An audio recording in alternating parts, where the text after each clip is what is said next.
Olá, boa tarde. Aqui é o professor Orivaldo e, como eu já falei algumas vezes, eu faço vídeos do mercado financeiro, mercado de capitais, bolsa de valores, contabilidade e matemática financeira. De vez em quando, algumas dicas de Excel. Mas vamos ao tema do vídeo de hoje. Há algo muito estranho no resultado do BTG Pactual. E esse vídeo é para a gente analisar algumas informações com base nas demonstrações de resultado publicada pelo banco BTG. E eu quero mostrar as minhas estranhezas, as minhas curiosidades em relação às informações de resultado. E a motivação de fazer esse vídeo é que nesta semana, agora segunda semana de agosto, as ações do banco BTG Pactual subiram mais de 12% no início da semana e aparentemente tudo indica foi em relação à divulgação desse resultado. Mas analisando o resultado, eu achei algo muito estranho e é o que eu vou compartilhar com vocês, ok? O que foi que eu encontrei de estranho?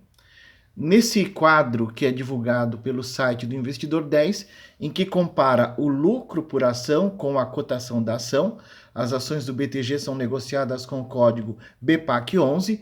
Nós vemos aqui em verde a linha referente ao lucro líquido, que é uma informação extraída da DRE, demonstração de resultado do exercício, e essa linha em dourado que nós temos aqui é o comportamento dos preços das ações negociadas em bolsa.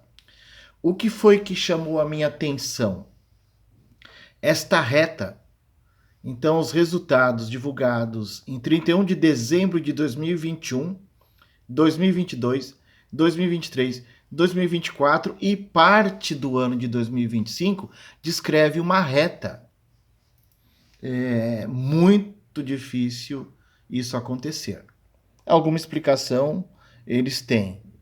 E eu acho que eles deveriam divulgar isso para o mercado. Mas vamos continuar o vídeo.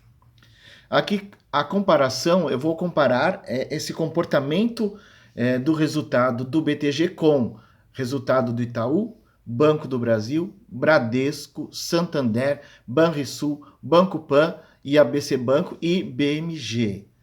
Para vocês verem o quanto é diferente. Por exemplo, aqui, a mesma história. A linha verde é o lucro líquido por ação e a linha em dourado é a cotação. Vocês podem ver, é o mesmo período, tá? Desde 2009 até 2025. Você vê oscilações nessa linha verde. É natural que ocorram oscilações. Aqui a mesma coisa com o Banco do Brasil, muitas oscilações no resultado. Também no Banco Bradesco. Também no Santander. O mesmo ocorreu com o Banco Banrisul. O mesmo com o Banco Pan. Com o Banco ABCB Banco. Com o BMG. Então, nós temos aí comportamento de resultado com grandes variações, o que é natural. É natural, ainda mais no intervalo de 4 anos. E nesta tela, eu coloquei os 8 bancos que eu apresentei para vocês com a comparação de lucro e cotação do banco BTG Pactual. É o único que descreve uma reta. Eu trabalho nesse mundo do mercado financeiro, tenho 32 anos de mercado financeiro.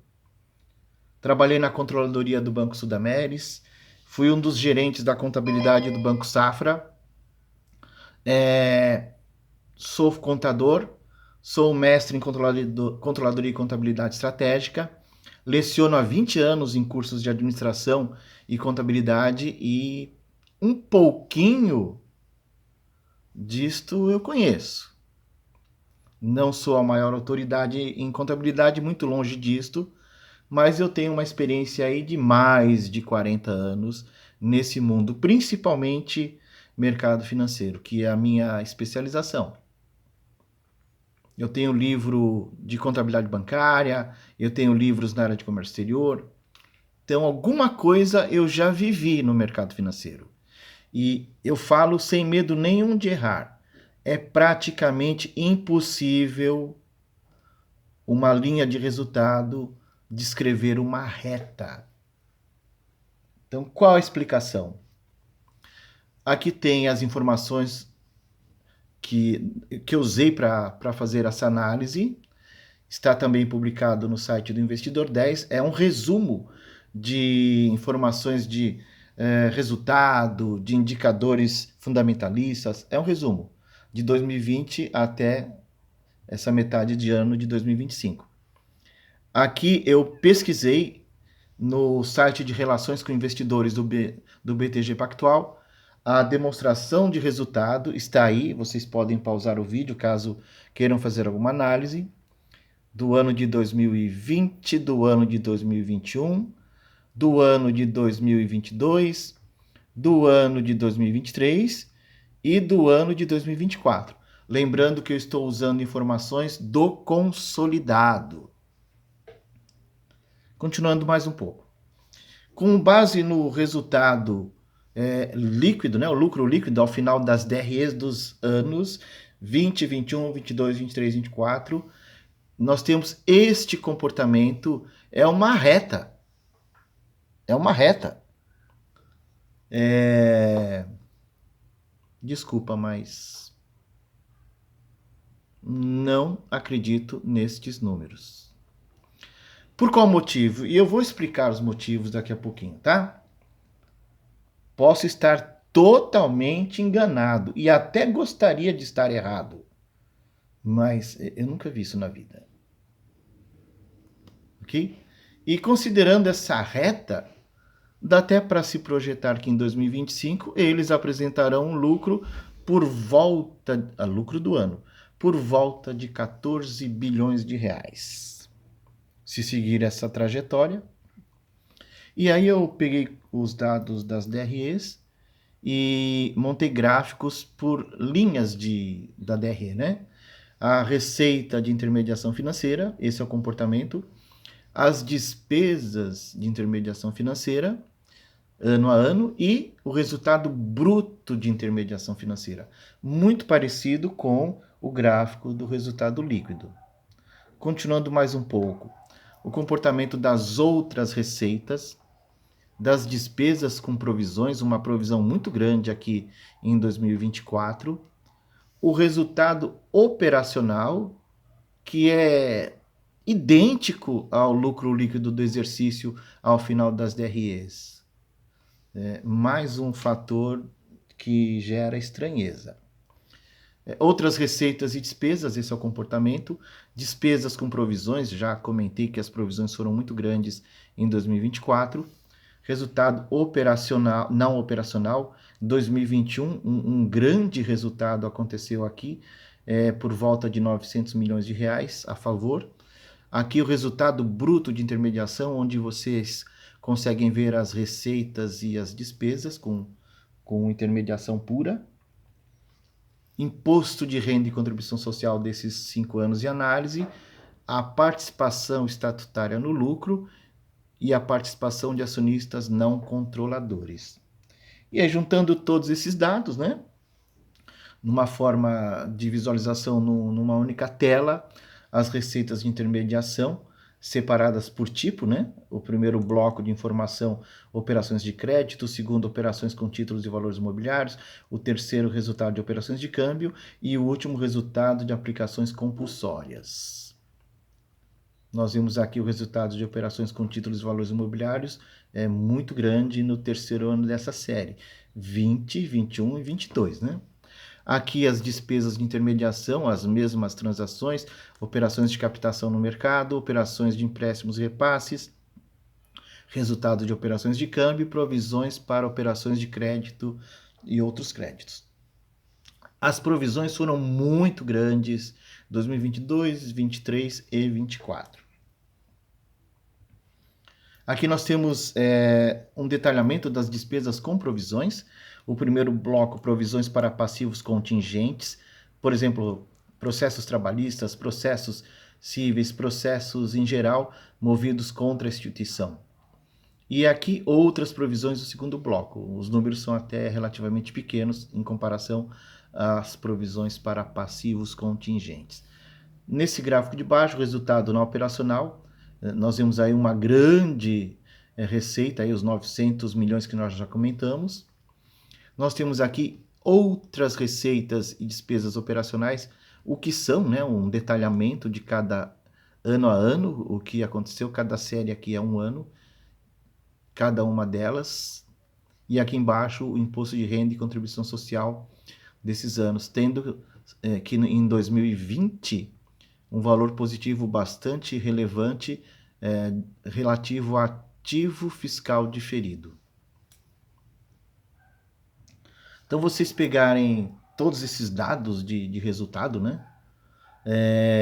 De todas as linhas da DRE, desde 2020 a 2024, nós temos aqui cada item, né? Operações de crédito, 2020, 21, 22, 23, 24, a mesma coisa em relação a rendas contidas dos valores imobiliários, as despesas, as provisões e assim por diante, para se ter uma macrovisão do resultado daquele banco.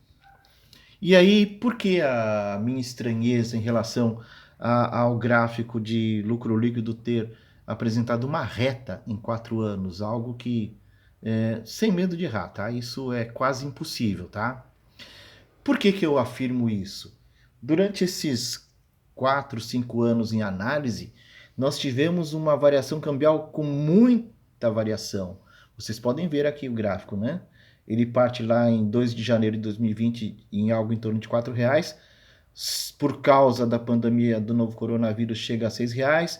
Assim que se desenvolve a vacina, recua um pouco, mas fica dentro desse range de R$5 a R$6. Por muito tempo ficou bem próximo dos R$5 e agora, recentemente, final de 2024 e 2025, ele ultrapassou R$6 e recentemente voltou para casa dos R$5, 5,40. Então, grande variação cambial. Quando nós pegamos o histórico das atas de reunião do Copom, que nós temos aqui, as taxas, as decisões, os períodos de validade das taxas, nós vemos uma grande variação na Selic, né?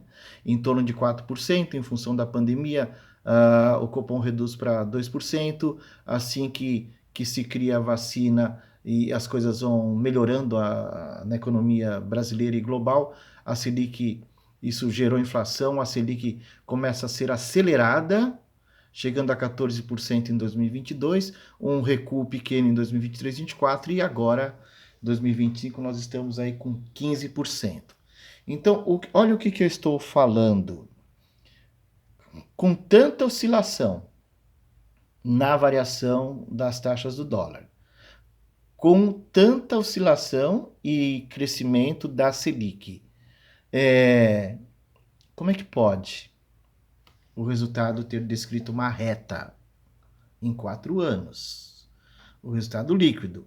E além desses fatores que eu já comentei, nós tivemos aí problemas, crescimento da inadimplência do Brasil, né?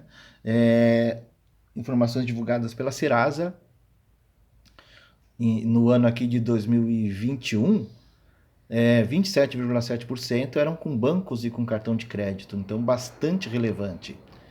A inadimplência aqui, comparado 21 com 22, nós vemos o crescimento da inadimplência em 22 em comparação a 21. A mesma coisa aqui em 23 em relação a 22 também, um crescimento da inadimplência. E aqui nesse último gráfico nós vemos aí a comparação 22, 23 e 24. Essa coluna aqui em roxo também mostrando uma alta, novamente uma alta.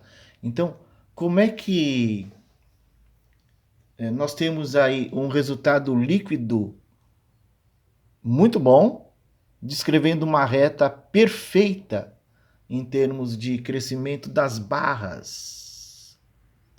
É como que se esse resultado tivesse sido planejado e não realizado.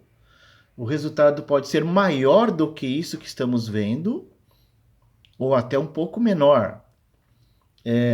O período em análise que teve início em 2020 e findou em 2024, momento em que vivemos uma terrível pandemia pelo novo coronavírus, que apenas no Brasil matou 700 mil pessoas, período com grande volatilidade das taxas do dólar, com forte elevação da taxa de juros Selic e com crescimento da inadimplência, sem contar com os efeitos provocados pelas guerras entre Rússia e Ucrânia, Israel e Palestina, é quase inaceitável acreditar que o resultado gerado tenha tido um comportamento linear de crescimento numa fase aí de 4 anos.